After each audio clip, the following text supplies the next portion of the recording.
Shalom, jemaat Tuhan yang dikasihi Tuhan Yesus Kristus. Puji nama Tuhan, pada pagi hari ini kita bertemu kembali melalui ibadah Minggu GBI PCC Polymension. Saya percaya kita semua ada di dalam pemeliharaan Tuhan. Saya percaya kita semua ada di dalam lindungan Tuhan. Kiranya damai sejahtera dari Tuhan menyertai Bapak Ibu Saudara sekalian. Pagi hari ini kita akan membaca merenungkan firman Tuhan. Sebelumnya mari kita berdoa. Bapa di surga, kami mengucap syukur kepada Engkau atas anugerah-Mu, pemeliharaan-Mu dalam hidup kami. Terima kasih Bapa untuk kesempatan yang Tuhan berikan sekali lagi bagi kami di hari Sabat-Mu ini Tuhan. Kami mau mendengarkan kehendak Tuhan, isi hati Tuhan buat kami semua, dan kami mau melakukan apa yang Tuhan perintahkan bagi kami Tuhan. Bukan hanya menjadi pendengar saja, tetapi kami menjadi pelaku-pelaku firman-Mu. Roh Kudus pimpin kami semua dan berkati seluruh jemaat Tuhan yang menyaksikan renungan firman Tuhan pada pagi hari ini. Terpuji nama-Mu Bapa, dalam nama Yesus kami berdoa, haleluya, amin. Puji nama Tuhan, Bapak Ibu Saudara yang kasih dalam Tuhan. Firman Tuhan saya ambil di dalam kitab Ayub. Kitab Ayub pasal yang pertama dan pasal yang kedua. Ayub pasal pertama ayat 22 dan Ayub pasal 2 ayatnya yang ke-10. Demikian firman Tuhan. Ayub 1 ayat 22. Dalam kesemuanya itu Ayub tidak berbuat dosa dan tidak menuduh Allah berbuat yang kurang patut. Pasal 2 ayat 10. Tetapi jawab Ayub kepadanya, engkau berbicara seperti perempuan gila. Apakah kita mau menerima yang baik dari Allah, tapi tidak mau menerima yang buruk? Dalam kesemuanya itu Ayub tidak berbuat dosa dengan bibirnya. Nah Bapak Ibu Saudara yang kasih di dalam Tuhan Yesus Kristus, tema kita pada bulan ini yaitu tentang kesetiaan, buah roh yang ketujuh, ya.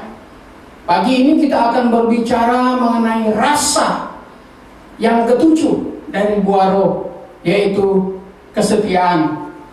Nah, Bapak Ibu, mungkin kita pernah mendengar atau mungkin juga sudah pernah nonton filmnya.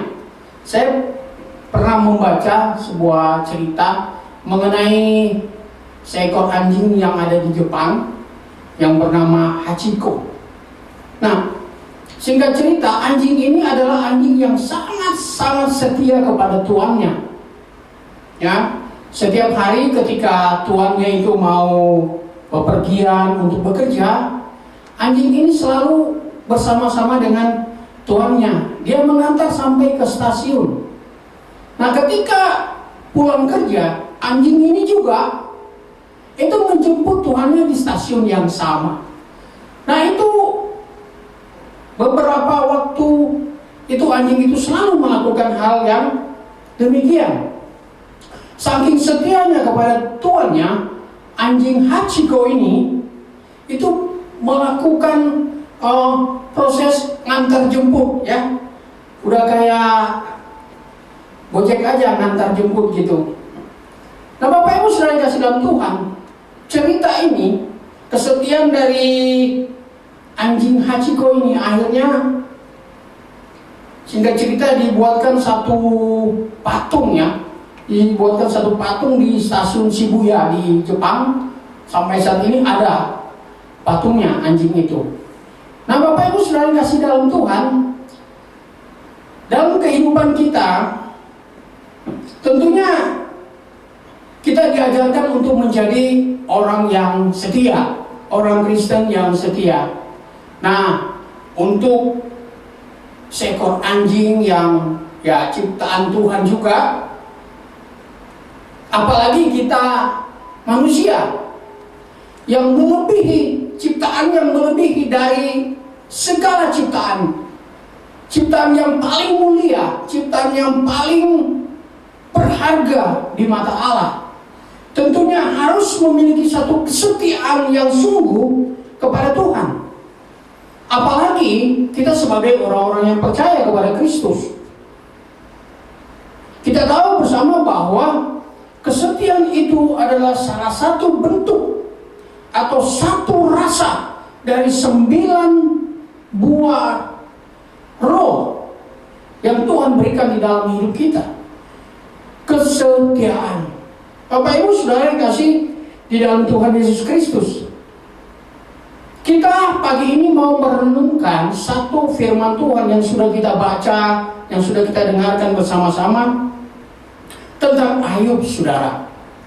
Nah, ini suatu cerita yang saya percaya Bapak Ibu semua sudah sangat familiar dengan cerita ini.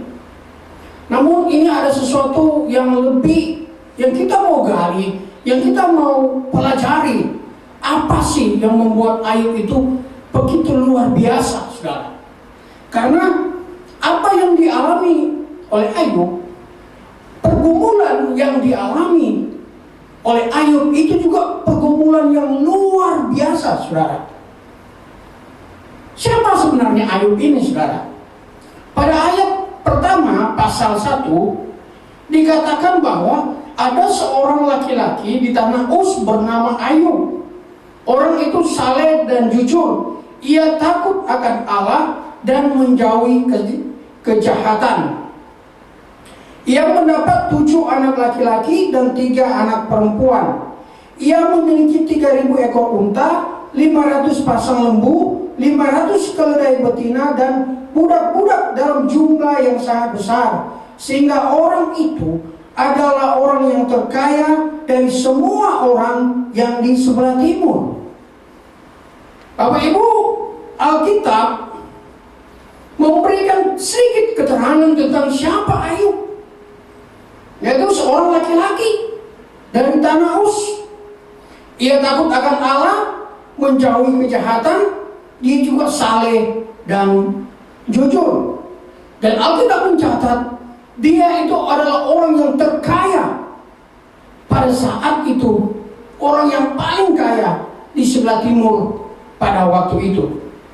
Nah, Bapak Ibu Saudara yang kasih di dalam Tuhan Yesus Kristus, gambaran ini tentu kalau kita mau kaitkan dengan zaman sekarang ini, Ayub ini seorang yang konglomerat, boleh dikatakan demikian, saudara.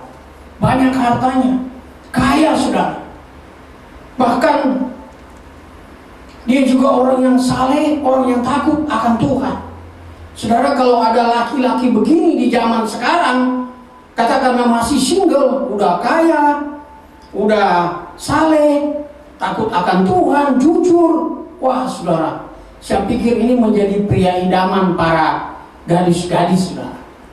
Yang mana bukan tidak mungkin, saudara, hal itu terjadi. Karena kan laki-laki, saudara, udah kaya, takut akan Tuhan, saleh lagi, jujur lagi, saudara. Ini hal yang luar biasa dari seorang Ayub, saudara. Nah, Alkitab memberi gambaran tentang Ayub ini. Apa yang selanjutnya yang terjadi dalam kehidupan Ayub? Apa yang terjadi dengan Ayub selanjutnya? Alkitab juga menceritakan bahwa Ayub mengalami pergumulan yang berat, pergumulan yang sangat serius dalam hidup dia. Ini bukan pergumulan yang katakanlah handphone hilang atau duit saya hilang dan lain-lain, saudara. Ini pergumulan yang sangat berat. Kenapa?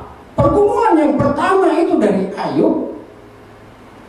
Dalam sekejap, ya saudara, diceritakan bahwa Ayub itu kehilangan seluruh hartanya. Yang kedua, Ayub itu kehilangan seluruh anak-anaknya.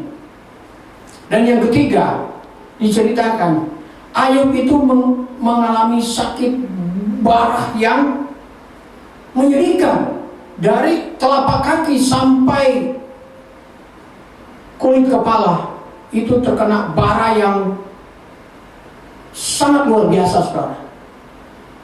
Dan Ayub harus menderita penyakit ini, saudara. Bapak Ibu bisa membayangkan kehidupan Ayub pada zaman itu? Orang kaya, takut akan Tuhan, jujur, tetapi dalam sekejap, saudara, yang terjadi dalam diri Ayub, harta hilang, anak-anak hilang, bahkan timbul penyakit, saudara, yang sangat-sangat mengerikan. Saudara, tentu kalau kita mau berbicara atau mencoba membayangkan apa yang dialami oleh Ayub, itu sesuatu yang sangat menyedihkan, saudara. Orang terbiasa dengan harta, katakanlah uang ada, gitu, saudara. Lihat anak-anak bertumbuh, lihat anak-anak bermain, anak-anak yang selalu bersama-sama, kehidupan tubuh yang sehat. Tetapi dalam sekejap, saudara, semua itu hilang. Harta hilang, anak-anak hilang. Sekarang penyakit ada lagi dalam diri Ayub. Saudara, ini suatu penderitaan, suatu pergumulan yang sangat serius yang dialami oleh Ayub, saudara. Kita bisa membayangkan, saudara, kalau kehidupan kita saja, ya, saya mau ceritakan, kalau kehidupan kita saja, coba kita jujur dengan diri kita. Misalnya kita ke gereja, kita ke arisan, atau kita mau ke mall, atau kita mau pergi ke satu perkumpulan, terus, saudara, kita lupa bawa handphone. Coba, apa yang ada di pikiran, apa yang ada dalam hati Bapak Ibu saudara sekalian ketika kita lupa bawa handphone? Saudara, pasti kita ada sesuatu yang hilang, saudara. Perasaan kita menjadi tidak tenang. Bahkan kita galau-galau yang gak jelas begitu, Bapak Ibu. Pikiran kita udah, kacau, saudara. Untuk lupa bawa handphone aja membuat perasaan kita itu udah galau-galau gimana gitu, sudah kacau pikiran kita. Apalagi Bapak Ibu saudara yang kasih dalam Tuhan, seandainya kita mengalami apa yang dialami oleh Ayub, saudara. Tiba-tiba harta kita habis, anak meninggal, kita kena sakit penyakit. Wah, Bapak Ibu, ini pergumulan-pergumulan yang sangat berat. Ini pergumulan yang sangat serius, saudara. Tetapi Ayub dikatakan dalam firman Tuhan, dalam kesemuanya itu Ayub tidak berbuat dosa atau menuduh Allah melakukan hal yang tidak-tidak. Di dalam ucapan bibir mulut Ayub tidak ada satupun yang menyalahkan Allah. Dia tidak melakukan dosa di balik apa yang dia alami. Bapak Ibu saudara yang kasih dalam Tuhan, inilah hal yang kita pelajari dari seorang Ayub. Hal yang pertama, kenapa Ayub itu bisa begitu kuat, begitu tegar, begitu tetap percaya kepada Tuhan, walaupun pergumulan yang berat dia alami. Apa rahasia dari Ayub, saudara? Rahasia yang pertama, yaitu Ayub hidup takut akan Tuhan, saudara.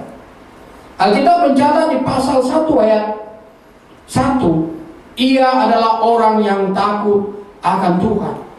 Saudara, orang yang takut akan Tuhan itu adalah orang yang percaya akan segala penyertaan, percaya akan segala mujizat yang akan Allah berikan dalam kehidupan dia. Ini konsep yang harus ada dalam kehidupan kita sebagai anak Tuhan.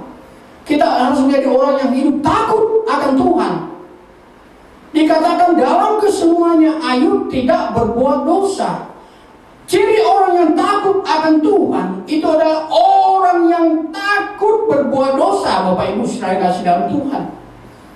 Di dalam segala apapun keadaan kita, bagaimanapun keadaan kita, apapun yang menimpa hidup kita, masalah hidup kita, sakit, penyakitkah, masalah pergumulan, rumah tangga, keluarga, pekerjaan, apapun saudara, yang membuat kita itu jatuh, yang membuat kita bangkrut, yang membuat kita menderita, saudara. Jangan sampai lidah, bibir, mulut kita menyalahkan Allah, saudara. Jangan sampai kita menyalahkan Allah. Itu ciri orang yang takut akan Tuhan. Orang yang takut akan Tuhan adalah orang yang percaya kepada Tuhan, orang yang selalu berserah kepada Tuhan, orang yang percaya akan setiap rencana-rencana Allah di dalam kehidupan dia. Karena itu Bapak Ibu Saudara kasih dalam Tuhan, penting bagi hidup kita untuk memahami, untuk mengerti, untuk hidup takut akan Allah di dalam hidup kita. Karena orang yang takut akan Allah atau orang yang takut akan Tuhan, itu adalah orang yang menjauhi dosa, yang menjauhi kejahatan. Dalam kesemuanya Ayub tidak berbuat dosa. Ini penting Bapak Ibu Saudara kasih dalam Tuhan.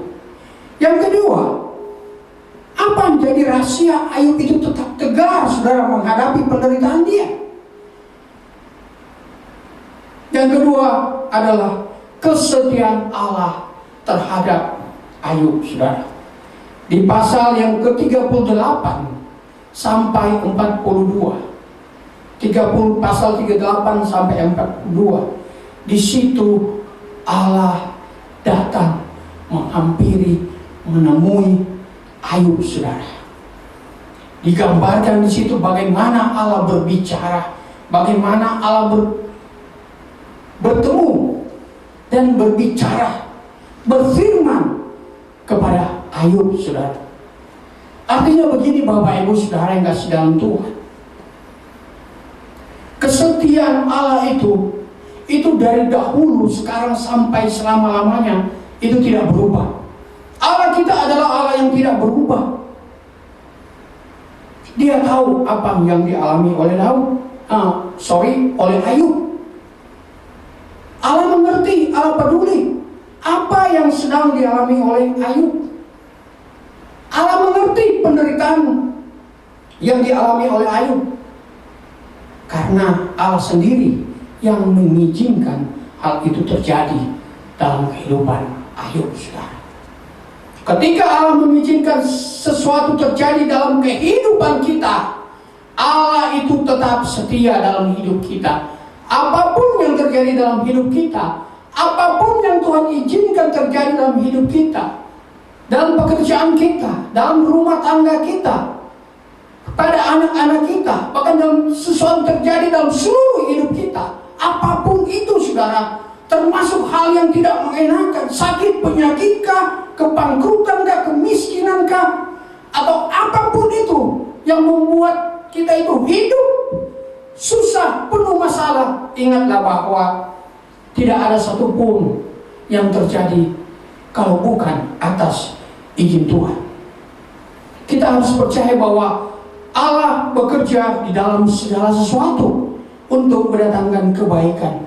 Dia yang punya hidup, Dia yang maha kuasa, Dia yang berdaulat atas segala sesuatu termasuk hidup kita. Dia yang mengatur hidup kita, Dia yang mengontrol hidup kita, Dia yang mengarahkan hidup kita di dalam seluruh rancangan dan kehendaknya. Jadi Dia tahu bagaimana cara menuntun kita. Allah tahu cara bagaimana membentuk kita supaya kita menjadi serupa dan dengan gambaran anaknya Yesus Kristus. Ada satu proses, ada satu pelatihan di mana Allah mau tunjukkan kepada kita. Dialah pelatih yang sesungguhnya. Kita dilatih oleh Allah supaya kita menjadi prajurit-prajurit Allah yang tangguh, orang-orang Kristen yang tangguh dalam menghadapi persoalan-persoalan kita selama kita ada di dunia ini. Ingat saudara, apapun yang terjadi, Allah tetap setia di dalam hidup kita. Allah tidak pernah meninggalkan kita. Ibrani 13 ayat 5. Allah tidak pernah membiarkan kita. Matius pasal 28. Aku menyertai engkau sampai pada akhir zaman. Saudara, tidak ada alasan Allah tidak menyertai kita. Allah itu setia. Walaupun kita itu tidak setia, Allah tetap setia dalam hidup kita. Saudara, ketika mengalami pergumulan, saudara jangan merasa saudara sendiri. Jangan merasa sendiri dalam hidup kita. Ingat saudara, kita punya Tuhan yang setia. Dia ada selalu bersama dengan kita. Kitanya saja yang kadang lupa atau tidak sadar bahwa Tuhan sebenarnya ada di dalam hidup kita. Saudara, percayalah, Tuhan itu setia dan Dia itu selalu ada di dalam hidup kita. Yakinkan diri kita semua bahwa Allah peduli, Allah tahu persis, Allah mengerti benar apa pergumulanmu. Allah tahu benar pergumulanmu, keadaanmu saat ini. Allah tahu pasti, saudara. Allah mengerti. Datanglah kepada Tuhan. Percayalah bahwa Allah itu setia, tidak meninggalkan Bapak, Ibu, Saudara, dan saya. Amin. Yakinkan, percayalah kepada Tuhan. Apapun yang terjadi dalam hidup kita, percayalah bahwa Tuhan itu setia, tidak pernah meninggalkan kita. Nah, Bapak, Ibu, Saudara yang kasih dalam Tuhan, hal yang ketiga, apa yang membuat Ayub itu tetap kuat, tetap tegar dalam pergumulannya? Hal yang ketiga, yaitu Ayub percaya akan rencana Tuhan. Kita lihat di dalam Ayub pasal 42. Ayub pasal 42, ayat yang pertama dan kedua. Demikian firman Tuhan. Maka jawab Ayub kepada Tuhan, aku tahu bahwa Engkau sanggup melakukan segala sesuatu dan tidak ada rencanamu yang gagal. Bapak, Ibu, Saudara kasih dalam Tuhan, bagaimana supaya kita kuat, kita tegar dalam menghadapi pergumulan saat ini? Percayalah pada rencana Tuhan, saudara. Artinya begini, Bapak, Ibu, Saudara kasih dalam Tuhan, setiap hal yang terjadi dalam hidup kita ada di dalam rencana Tuhan. Allah memiliki rencana dalam hidup kita. Seperti kita mempunyai rencana, misalnya kita mau membangun rumah. Ada rencana kita membangun rumah, saudara. Ya, hal-hal tentunya kita mulai mempersiapkan dari budgetnya, uangnya berapa, dan lain-lain, saudara. Ada perencanaan yang akan kita buat sampai rumah itu jadi sesuai dengan desainnya, saudara. Nah, ketika kita mempersiapkan segala sesuatunya, tentunya dengan material-material yang terpilih, sampai jadi satu rumah yang menjadi rumah idaman kita. Kurang lebih seperti itulah Allah memiliki rencana dalam hidup kita. Allah tahu mau buat seperti apa kita ini. Allah punya rencana untuk apa kita ini di hari ke depan. Itu Allah tahu. Allah memiliki rencana. Sehingga Allah mempersiapkan kita, melatih kita, membuat kita untuk siap sesuai dengan apa yang Tuhan kehendaki. Sehingga kita menjadi pribadi yang utuh, yang sempurna seperti Tuhan kelak nanti, saudara. Tapi ketika kita ada di dunia ini, ada proses yang harus kita hadapi, yang Allah mau bentuk kita, seperti kita mau membangun rumah sampai rumah itu jadi. Demikian juga Allah mau membentuk kita, Allah mau membangun kita sesuai dengan rencana Dia, sesuai dengan kehendak Dia, bukan kehendak kita. Bukan kita yang mengatur Allah, tetapi Allah lah yang mengatur hidup kita. Jadi percayalah akan rencana Tuhan dalam hidup kita. Jadi Bapak, Ibu, Saudara yang kasih dalam Tuhan, apapun yang terjadi dalam hidup kita, percayalah Allah punya rencana dalam hidupmu. Allah sedang beracara terhadap hidupmu. Allah sedang merancang sesuatu terhadap hidupmu. Percayalah, Allah punya rencana yang indah dalam hidupmu. Apapun yang saudara alami, Lihatlah itu sebagai bagian dari karya Allah, sebagai bagian dari rencana Allah untuk membuat hidupmu, melatih hidupmu, membangun hidupmu jadi pribadi-pribadi yang kuat, yang tangguh di hadapan Tuhan. Nah, Bapak Ibu Saudara yang kasih dalam Tuhan, biarlah kiranya ketiga hal ini boleh memberikan satu kesegaran, boleh memberikan satu pemulihan dalam hidup kita. Ketika kita menghadapi pergumulan yang berat sekalipun, saudara, jangan pernah saudara kita menyalahkan Tuhan. Jangan pernah kita kecewa terhadap Tuhan, saudara. Terkadang saya bingung dengan orang-orang Kristen juga yang sering berkata ketika mengalami pergumulan, aduh, saya kecewa sama Tuhan. Saya kecewa sama Tuhan. Bapak Ibu Saudara yang kasih dalam Tuhan, saya berpikir orang-orang yang kayak begini, saudara, ini adalah orang-orang yang tidak mengerti siapa itu Tuhan, yang tidak mengenal Allah itu seperti apa. Orang-orang yang tidak mengerti akan rencana Tuhan. Ketika dia berkata, saya kecewa sama Tuhan, padahal di saat yang sama dia sedang menikmati oksigen dari Allah yang Allah berikan. Dia masih hidup ketika berkata demikian. Ini orang-orang yang tidak menyadari akan betapa Allah begitu mengasihi dia. Dia putus asa, dia kecewa, dia frustasi dengan masalah yang dia hadapi. Namun Bapak Ibu Saudara yang kasih dalam Tuhan, sebagai orang-orang percaya, jemaat Tuhan yang diberkati, yang dikasihi oleh Tuhan, mari seperti Ayub ini kita melakukan ketiga hal ini.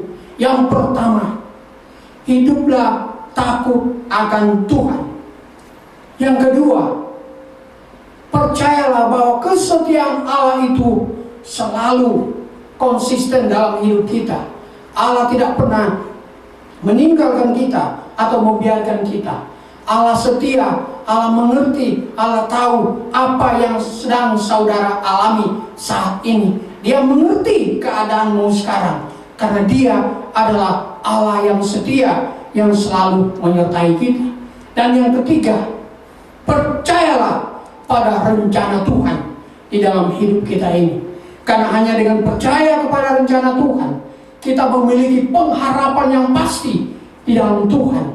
Karena suatu hari nanti, sesuai dengan waktu Tuhan, waktu yang nanti Tuhan akan bertindak memulihkan segala sesuatu, sama seperti waktu Tuhan memulihkan keadaan Ayub. Dia mendapatkan anak kembali, dia mendapatkan hartanya kembali, saudara.